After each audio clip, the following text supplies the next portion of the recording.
सबसे पहले सभी भाई को जय हिंद। तो आज की इस वीडियो में जितने भी भाई अग्निवीर आर्मी ट्रेड्समैन में फॉर्म भरे हुए हैं तो उन सब के लिए ये वीडियो मोस्ट इंपॉर्टेंट होने वाला है। तो आज की इस वीडियो में वो सारे भाई लास्ट तक जरूर बने रहिएगा, क्योंकि आप लोग के लिए जो ऑफिशियल ऑनलाइन प्रैक्टिस सेट होने वाला है आज की इस वीडियो में लेकर के आया हूँ।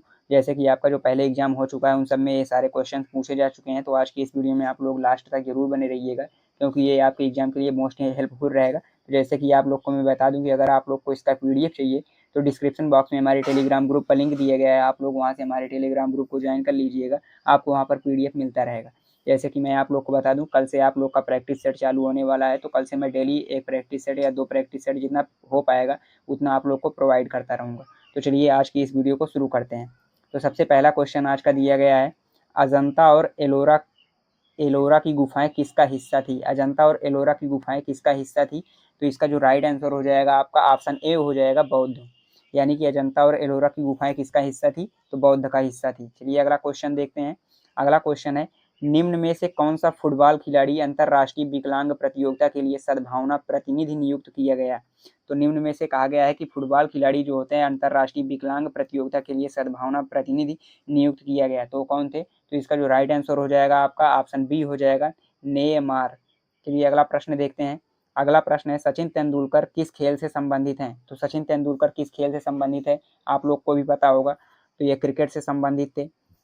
चलिए अगला क्वेश्चन देखते हैं। अगला क्वेश्चन है, कपड़ों का सादापन फ्रांस देश में किसको दर्शाता था? तो कपड़ों का जो सादापन था वो फ्रांस देश में किसको दर्शाता था? तो इसका जो राइट आंसर हो जाएगा आपका ऑप्शन बी हो जाएगा, समानता। चलिए नेक्स्ट प्रश्न देखते हैं। अगला प्रश्न है, भारत में अंग्रेज सरकार के विरुद्ध स्वतंत्रता की पहली लड़ाई वर्ष ... में लड़ी गई, यानी कहा जा रहा है किस वर्ष लड़ी गई थी? तो इसका जो राइट आंसर हो जाएगा आपका ऑप्शन डी हो जाएगा, 1857। चलिए अगला प्रश्न देखते हैं। अगला प्रश्न है, इनमें से कौन सा वर्ण भारतीय समाज का हिस्सा नहीं था? तो कौन सा वर्ण था इसमें कहा गया है, जैसे कि वैश्य, क्षत्रिय, शूद्र और वैश्विक में कौन सा वर्ण था जो भारतीय समाज का हिस्सा नहीं था? तो इसका जो राइट आंसर हो जाएगा आपका ऑप्शन डी हो जाएगा, वैश्विक। चलिए अगला प्रश्न देखते हैं। अगला प्रश्न है, महात्मा बुद्ध के बचपन का नाम क्या था? तो महात्मा बुद्ध के बचपन का क्या नाम था? तो आप लोग को भी पहले से पता होगा, सिद्धार्थ। महात्मा बुद्ध के बचपन का नाम सिद्धार्थ था। चलिए अगला प्रश्न देखते हैं। अगला प्रश्न है, भारत में ऊर्जा उत्पादन के लिए निम्नलिखित में से कौन सा प्रमुख कच्चा पदार्थ है? तो इसका जो राइट आंसर हो जाएगा आपका ऑप्शन बी हो जाएगा, कोयला। तो भारत में ऊर्जा उत्पादन के लिए निम्नलिखित में से कौन सा प्रमुख कच्चा पदार्थ है? तो कोयला है। चलिए अगला प्रश्न देखते हैं। अगला प्रश्न कहा गया है, मानव शरीर में सबसे कठोर पदार्थ, यानी कि मानव शरीर में सबसे कठोर पदार्थ कौन सा होता है, इसको पूछा जा रहा है। तो इसका जो राइट आंसर हो जाएगा आपका ऑप्शन डी हो जाएगा, दांतों का इनेमल। तो जो दांतों का इनेमल होता है वो मानव शरीर में सबसे कठोर पदार्थ है। चलिए अगला प्रश्न देखते हैं। अगला प्रश्न आपका 10 नंबर का है, तो भारत का कौन सा राज्य आबादी में सबसे कम है? तो भारत का कौन सा जो राज्य है वो आबादी में सबसे कम है? तो इसका जो राइट आंसर हो जाएगा ऑप्शन सी हो जाएगा, सिक्किम। चलिए अगला प्रश्न देखते हैं।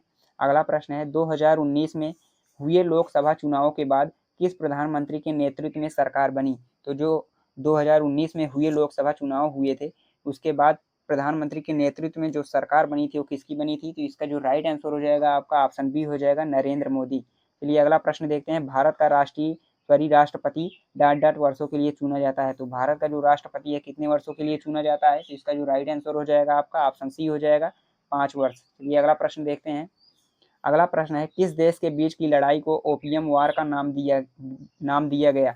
तो किस देश के बीच की लड़ाई को ओपियम वार का नाम दिया गया था? तो इसका जो राइट आंसर हो जाएगा आपका ऑप्शन सी हो जाएगा, ब्रिटेन और चीन।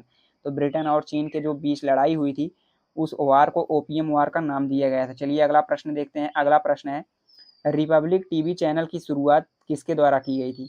तो रिपब्लिक टीवी चैनल की शुरुआत किसके द्वारा की गई थी? इसका जो राइट आंसर हो जाएगा आपका ऑप्शन ए हो जाएगा, अर्नव गोस्वामी। चलिए अगला प्रश्न देखते हैं।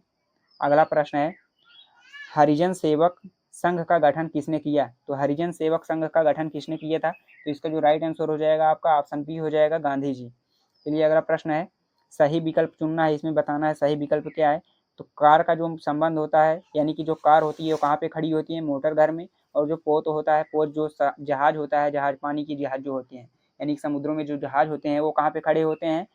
तो इसका जो राइट आंसर हो जाएगा आपका ऑप्शन ए हो जाएगा, बंदरगाह। यानी कि जो समुद्री जहाज होते हैं उनको कहाँ पर खड़ा किया जाता है? तो बंदरगाह। चलिए अगला प्रश्न देखते हैं। अगला प्रश्न है, एक व्यक्ति पूर्व की ओर 2 किलोमीटर दूर चलता है और फिर वह दक्षिण की ओर घूम जाता है और 5 किलोमीटर दूर चलता है। फिर वह पश्चिम की ओर घूम जाता है और 2 किलोमीटर दूर चलता है। इसके बाद वह उत्तर की ओर घूम जाता है और 9 किलोमीटर चलता है। अब वह अपने प्रारंभिक बिंदु से कितनी दूर है? तो इसका जो राइट आंसर हो जाएगा आपका, चलिए ऑप्शन देखते हैं। तो इसका जो राइट आंसर हो जाएगा आपका ऑप्शन सी हो जाएगा, 4 किलोमीटर। और हाँ, आप लोग को ये जो पीडीएफ मिलेगा इसमें आप लोग को इसका सॉल्यूशन मिल जाएगा, आप लोग वहाँ से इसको समझ लेना, क्योंकि यहाँ पे समझाने के लिए जो है पेज खाली नहीं है, इसलिए मैं इसको समझा नहीं पा रहा हूँ, जिसके वजह से तो आप लोग वहाँ पे जो सॉल्यूशन मिलेगा, यानी कि आपको जब पीडीएफ मिलेगा, टेलीग्राम ग्रुप ज्वाइन कर लेना, वहाँ पे पीडीएफ मिलेगा तो आप लोग वहाँ से देख लेना, उसमें सॉल्यूशन एकदम अच्छे तरीके से बताया गया है। तो चलिए अगला प्रश्न देखते हैं। भिन्न को पहचानो, यानी कि गरुड़, कौवा, कबूतर और मुर्गी, इसमें से भिन्न को पहचानना है। तो इसका जो राइट आंसर हो जाएगा आपका ऑप्शन डी हो जाएगा, मुर्गी। मुर्गी, मुर्गी क्या है? भिन्न है इससे, यानी गरुड़, कौवा और कबूतर तीनों एक हैं और जो मुर्गी है वो भिन्न हो जाएगी, इसमें से अलग हो जाएगी। भिन्न को पहचानना था। चलिए अगला प्रश्न देखते हैं। अगला प्रश्न है, दिए गए शब्दों में से भिन्न शब्द को चुने। तो भिन्न शब्द को इसमें भी चुनना है। तो इसका जो राइट आंसर हो जाएगा आपका ऑप्शन डी हो जाएगा, रंगून। दिल्ली, मुंबई, बेंगलोर, ये सब तीनों क्या है? एक हैं। और डी जो है रंगून, ये अलग है। तो यानी कि ये भिन्न हो जाएगा, भिन्न शब्द इसमें चुनना है। चलिए अगला प्रश्न देखते हैं। अगला प्रश्न है, एक खास कोड में प्रेज यानी PRAIS को हैशटैग $27% के रूप में लिखा जाता है और रेस्पायर को %7 हैशटैग 2 %% के रूप में लिखा जाता है। तो रिपेयर को इस कोड में कैसे लिखा जाएगा? तो आप लोग यहाँ समझ लेना, पहले इसको समझना है। अगर समझ लेते हो तो अच्छे तरीके से आ जाएगा। जैसे कि यहाँ पे प्रेज देखो, पहले प्रेज लिखा है। पी का मतलब क्या है? At the rate. आर का मतलब क्या है? सॉरी, यहाँ पे पी का मतलब जो है हैशटैग है और आर का मतलब जो है एट द रेट है। ए का मतलब क्या है? डॉलर है। और आई का मतलब जो है 2 है। यस का मतलब जो है 7 है और ई का मतलब यहाँ पे परसेंट है। और यहाँ पे जो रेस्पायर लिखा है सेम उसी का उल्टा लिखा है, यानी कि आर का जो मतलब है, आर का मतलब वहाँ पे क्या था? एट द रेट था। यहाँ पे देख लेना, एट द रेट था। तो आर का मतलब भी यहाँ पे क्या हो गया? At the rate. उसके बाद ई का मतलब परसेंट हो गया, क्योंकि ई का मतलब यहाँ पे भी परसेंट था। और यस का मतलब क्या था? तो यस का मतलब जो है 7 है, तो यहाँ पे भी देख लेना, यस का मतलब 7 था।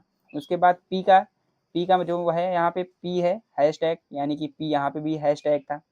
तो ऐसे करके यहाँ पे उसी का विपरीत दिया गया है, यानी कि पी का मतलब हैशटैग, आर का मतलब एट द रेट, यस ए का मतलब डॉलर, आई का मतलब 2, यस का मतलब 7, ई का मतलब परसेंट। तो उसी को यहाँ पे समझ के लिख देना है और वही आपका आंसर हो जाएगा। जैसे कि अब यहाँ पे किसका मतलब पूछा है? रिपेयर का मतलब पूछा है। तो आर का मतलब यहाँ पे क्या था? एट द रेट था, तो सबसे पहले एट द रेट ले लेंगे।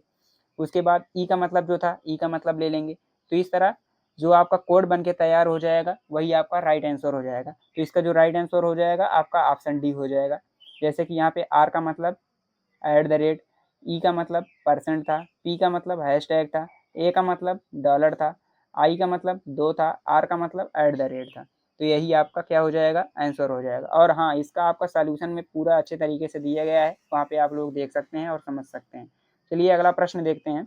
अगला प्रश्न है, एक स्वस्थ व्यक्ति का हृदय 1 मिनट में कितनी बार धड़कता है? तो एक जो स्वस्थ व्यक्ति होता है उसका हृदय 1 मिनट में कितनी बार धड़कता है? तो इसका जो राइट आंसर हो जाएगा आपका ऑप्शन बी हो जाएगा, 70 से 100 बार।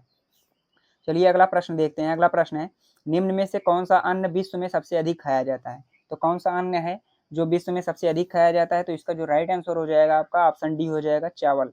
तो चावल जो है विश्व में सबसे अधिक खाया जाता है। चलिए अगला प्रश्न देखते हैं। अगला प्रश्न है, आर्द्रता मापने के लिए किस यंत्र का उपयोग किया जाता है? तो आर्द्रता मापने के लिए किस यंत्र का उपयोग किया जाता है? इसका जो राइट आंसर हो जाएगा आपका ऑप्शन सी हो जाएगा, हाइग्रोमीटर। चलिए अगला प्रश्न देखते हैं।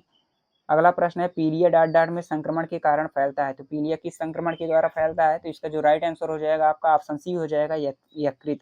अगला प्रश्न है, समुद्र में कौन सी धातु निकाली जाती है? तो समुद्र से कौन सी धातु निकाली जाती है? तो इसका जो राइट आंसर हो जाएगा ऑप्शन डी हो जाएगा, मैग्नीशियम। अगला प्रश्न है, प्रवाल कोरल क्या होते हैं? तो प्रवाल जो है वो क्या होते हैं? तो इसका जो राइट आंसर हो जाएगा ऑप्शन ए हो जाएगा, समुद्री जंतु। जो प्रवाल होते हैं वो क्या होते हैं? समुद्री जंतु होते हैं।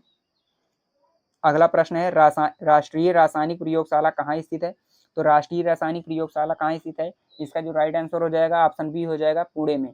तो राष्ट्रीय रासायनिक प्रयोगशाला कहाँ पे स्थित है? पुणे में। अगला प्रश्न देखते हैं। अगला प्रश्न है, अगर बच्चे में विकास करने वाले हार्मोन्स की कमी होती है तो बच्चा डाट डाट होता है। तो इसका जो राइट आंसर हो जाएगा ऑप्शन बी हो जाएगा, बौना। तो अगर बच्चे में जब विकास करने वाले जो हार्मोन्स होते हैं उनकी कमी हो जाती है तो बच्चा क्या हो जाता है? बौना हो जाता है। चलिए अगला प्रश्न देखते हैं। अगला प्रश्न है यहाँ पे, निम्नलिखित में से कौन सा विद्युत का सर्वोत्तम सुचालक है? तो इसका जो राइट आंसर हो जाएगा आपका ऑप्शन ए हो जाएगा, नमकीन पानी। तो विद्युत का सर्वोत्तम सुचालक कौन सा है? नमकीन पानी है। अगला प्रश्न है, पृथ्वी ग्रह पर ऊर्जा का मुख्य स्रोत क्या है? तो इसका जो राइट आंसर हो जाएगा ऑप्शन सी हो जाएगा, सूर्य। अगला प्रश्न यहाँ पे दिया गया है, हाइड्रोजन बम। हाइड्रोजन बम किसने बनाया?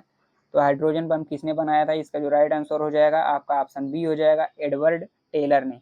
तो एडवर्ड टेलर जो थे हाइड्रोजन बम बनाए थे। चलिए अगला प्रश्न है, कौन सी रक्त कोशिका हमारे शरीर की के रक्षक का कार्य करती है? तो कौन सी रक्त कोशिका होती है जो हमारे शरीर के रक्षक का कार्य करती है? तो इसका जो राइट आंसर हो जाएगा ऑप्शन ए हो जाएगा, श्वेत रक्त कोशिका, यानी कि WBC जो होता है, व्हाइट ब्लड सेल। श्वेत रक्त कोशिका जो होती है हमारे शरीर के रक्षक का कार्य करती है। अगला प्रश्न है, कास्टिक सोडा का रासायनिक नाम बताना है। तो कास्टिक सोडा का रासायनिक नाम जो होता है वो होता है सोडियम हाइड्रोक्साइड, यानी कास्टिक सोडा का रासायनिक नाम क्या हो जाएगा? Sodium hydroxide. ऑप्शन ए इसका राइट आंसर हो जाएगा। चलिए अगला प्रश्न देखते हैं।